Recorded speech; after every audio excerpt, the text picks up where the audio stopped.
जंगल में एक हाथी का खानदान घूम रहा था, जिसमें हाथी और इसकी बीवी थी और साथ में उनका एक छोटा सा बच्चा जिसका नाम चिंटू था। वो बहुत ही शरारती था और हर वक्त खेल कूद के मूड में रहता। मौसम भी खराब हो रहा था। कुछ ही देर में बारिश भी होने वाली थी। तीनों साथ साथी थे। अचानक से चिंटू को एक तितली नजर आती है और वो चिंटू के आसपास उड़ना शुरू कर देती है, जैसे कि वो चिंटू के साथ खेलना चाहती हो। मम्मा मम्मा, मैं थोड़ा सा खेल लूं? हाँ हाँ बेटा, खेल लो, मगर ज्यादा दूर मत जाना। हम यहीं पर हैं, तुम बेफिक्र होकर खेलो। चिंटू उस तितली के साथ खेलना शुरू कर देता है। देखें तो मेरा बेटा कितना प्यारा लग रहा है खेलते हुए। अरे सुनिए तो, जब तक चिंटू खेलता है क्यों ना हम भी कुछ खा लेते हैं। देखें, यहाँ पर कितनी हरियाली है। मैं भी यही सोच रहा था। पता नहीं आगे जाकर उस तरह की हरियाली मिले या ना। चलो आओ हम कुछ खा लेते हैं। उधर चिंटू के मम्मी पापा पेट पूजा करना शुरू कर देते हैं। दूसरी तरफ चिंटू उस तितली के साथ खेलता खेलता काफी दूर निकल जाता है। जब उसे मालूम पड़ता है कि वो अपनी मम्मी पापा से काफी दूर आ गया था, तब तक काफी देर हो चुकी थी। इतने में आसमान से बादल गरजना शुरू हो जाते हैं और चिंटू घबरा जाता है। मामा, पापा, आप कहाँ पर हैं? मुझे नजर नहीं आ रहे। चिंटू अपने मम्मी पापा को ढूंढना शुरू कर देता है। इतने में बादल गरजने के साथ साथ तेज बारिश हो जाती है। दूसरी तरफ चिंटू के मम्मी पापा भी परेशान हो गए थे कि चिंटू अभी तक नहीं आया। अरे सुनिए जी, चिंटू अभी तक नहीं आया और बारिश भी शुरू हो गई है। हाय, मेरी तो जान निकल रही है। चिंटू कहीं भी नजर नहीं आ रहा। तुम फिक्र ना करो, यही कहीं होगा। आओ उसे ढूंढते हैं। वैसे भी वो इतना दूर नहीं गया होगा। बारिश की वजह से किसी दरख्त के नीचे रुक गया होगा। चिंटू के मम्मी पापा उसे ढूंढना शुरू कर देते हैं और वो काफी देर तक उसे तलाश करते हैं, मगर उनको चिंटू कहीं नजर नहीं आता। चिंटू के पापा, चिंटू तो कहीं नहीं मिल रहा। मेरा बच्चा, पता नहीं मेरा बच्चा कहाँ होगा। आप ही कुछ करें। ओ मेरा बच्चा ढूंढ कर लाएं। तो फिक्र ना करो, वो मिल जाएगा। बारिश की वजह से मुझे उसकी गुण नहीं मिल रही। हमें उसे तलाश करते रहना होगा। वो मिल जाएगा। इतना बड़ा जंगल है, बारिश की वजह से किसी झाड़ी या दरख्त के नीचे छुपा होगा। चलो आओ उस तरफ जाते हैं। वो एक दूसरे को तसल्ली देते हुए फिर से चिंटू की तलाश में निकल पड़ते हैं।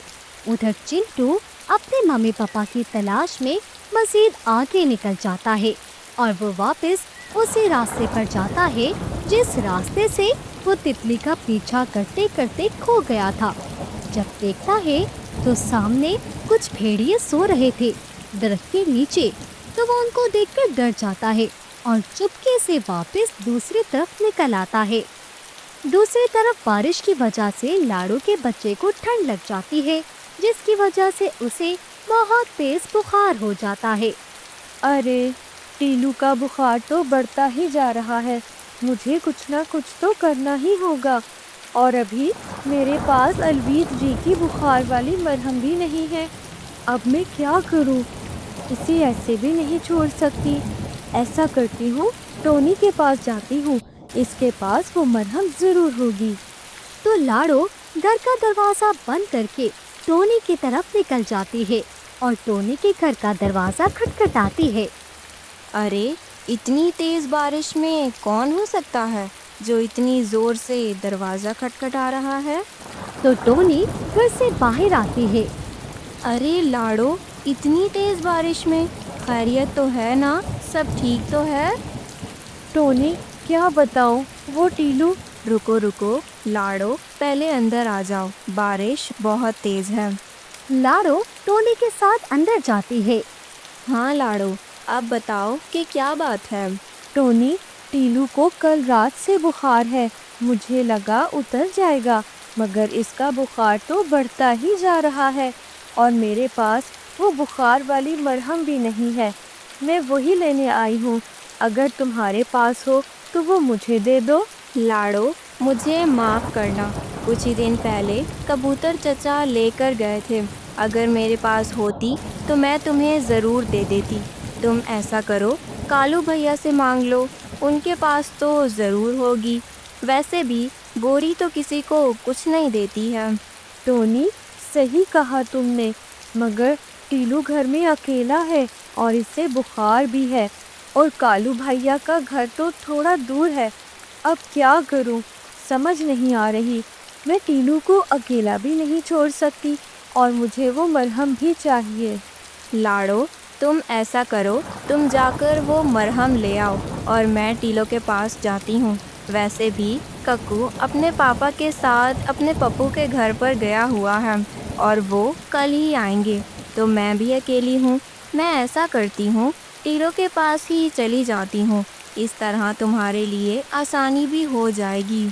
लाड़ो टोनी का शुक्रिया अदा करती है और कालू की तरफ चली जाती है और टोनी लाड़ो के घर की तरफ। लाड़ो अपने रास्ते में होती है तो बारिश तेज हो जाती है। लाड़ो एक दरख्त पर बैठ जाती है और उसी दरख्त के पास ही चिंटू के मम्मी पापा भी थे। अरे, ये बारिश तो काफ़ी तेज़ हो गई, अब क्या करूं? लाड़ो को हाथी के रोले की आवाज़ आती है। चिंटू के पापा, क्या हम कभी दोबारा अपने चिंटू से नहीं मिल पाएंगे? बताएं ना, मुझे नहीं पता कहाँ है मेरा बेटा। चिंटू के पापा, अगर चिंटू ना मिला मेरे जीने का कोई फ़ायदा नहीं, मैं उसके बिना मर जाऊंगी। लाड़ो उनकी बात सुन रही थी और वो उनकी मदद भी करना चाहती थी, मगर वो खुद मजबूर थी अपने बच्चे की वजह से। ऐ ऊपर वाले, इनको इनके बच्चे से दोबारा मिलवा दे और मेरे बच्चे को जल्दी से पहले जैसा कर दे। लाड़ो दुआ करके वहाँ से कालू के घर की तरफ निकल पड़ती है। अरे कालू जी, क्या मस्त मौसम है। इस मौसम में तो गरम गरम पकोड़े होने चाहिए। और कालू जी, मेरा तो बाहर जाने का बहुत मन कर रहा है। गौरी, मौसम तो अच्छा है और बात भी तुम्हारी ठीक है। वो आपस में बातें कर ही रहे थे, इतने में दरवाजे पर दस्तक होती है। अरे, इतनी तेज बारिश में कौन कम अकल बाहर निकल सकता है? गौरी, तुम तो चुप करो, कौन है? कालू भैया, मैं हूँ। लाड़ू, दरवाज़ा खोले। इसे इतनी तेज बारिश में भी सुकून नहीं आता। आ गई होगी कुछ ना कुछ मांगने के लिए। कालू जी, मैं पहले ही बता रही हूँ आपको, आपने अगर इसे अनाज में से कुछ भी दिया तो मैं अपने मैके चली जाऊंगी। गौरी, तुम कभी गई भी हो अपने मैके? हर वक्त मुझे धमकियां देती रहती हो और हर वक्त लड़ने के मूड में रहती हो। कभी किसी का भला भी कर दिया करो। हर दफ़ा लाड़ो तुम्हारे काम आती है जब भी तुम मुसीबत में होती हो, मगर मजाल है कि तुम उसके कभी काम आई हो। अगर वो मुसीबत में हो तो अब मैं दरवाज़ा खोलने लगा हूँ। तुम अपनी ज़बान को बंद ही रखना, जो कैंची की तरह चलती है। कालू दरवाजा खोलता है और लाड़ो को अंदर ले आता है। लाड़ो, इतनी तेज बारिश में खैरियत तो है? कैसे आना हुआ? कालू भैया, टीलू को बहुत तेज़ बुखार है। मैं बुखार वाली मरहम लेने आई हूँ आपके पास, वो मुझे दे दे अगर आपके पास है तो। तो क्या हमने यहाँ पर कुछ फैक्ट्री लगाई हुई है जो मैं उठा कर आ गई हो? गौरी, मैंने कहा भी था तुम अपनी ज़बान को लगाम डाल कर रखना। अब जाओ अंदर। हाँ हाँ, आप तो मुझे ही कहेंगे, जा रही हूँ अंदर। दे देना अपनी इस माँ को वो बुखार वाली मरहम। गौरी अंदर चली जाती है। लाड़ो, तुम यहीं रुको, मैं वो अभी लेकर आया। दूसरी तरफ हाथी का बच्चा अपने मम्मी पापा को ढूंढता ढूंढता लाड़ो के घर के पास आकर दरख्त के नीचे छुप जाता है। लाड़ो का घोंसला थोड़ा नीचे ही था और वो हिल रहा था।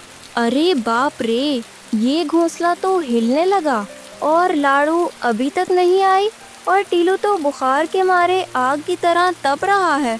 ए ऊपर वाले, हमारी मदद करना। टोनी के अल्फाज अभी उसके मुंह में ही थे, घर हिलना बंद हो जाता है। टोनी फिर से बाहर आती है और देखती है वहाँ पर एक हाथी का बच्चा था। चिड़िया रानी, ये घर हिल रहा था तो मैंने इसे उठाकर कटे हुए दरख्त पर रख दिया। तुम्हारा शुक्रिया। अरे बच्चे, तुम्हारा नाम क्या है? और तुम्हारी मम्मी पापा नज़र नहीं आ रहे, वो कहाँ पर हैं? चिड़िया रानी, मेरा नाम चिंटू है और मैं खो गया हूँ। मैं खेलता खेलता दूर निकल गया और वापस जाने का रास्ता भूल गया।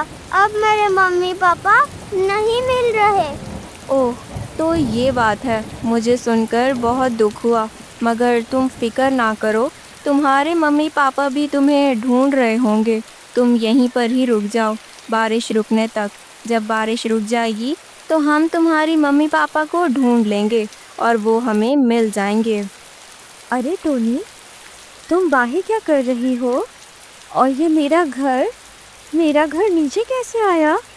टीलू तो ठीक है ना? हाँ लाडो, टेलो भी ठीक है। तुम्हारा घर हिल रहा था, इस हाथी के बच्चे ने हमें बचा लिया है और ये खो गया है। वो हाथी का बच्चा भी लाडो को सारी बात बताता है। लाडो खुश थी कि उसने रास्ते में उसके मम्मी पापा को देखा था। चिंटू बेटा, मुझे पता है तुम्हारे मम्मी पापा कहाँ हैं। चिड़िया रानी, क्या आप जानती हैं कि वो कहाँ पर हैं? मुझे जल्दी से उनके पास ले जाएं।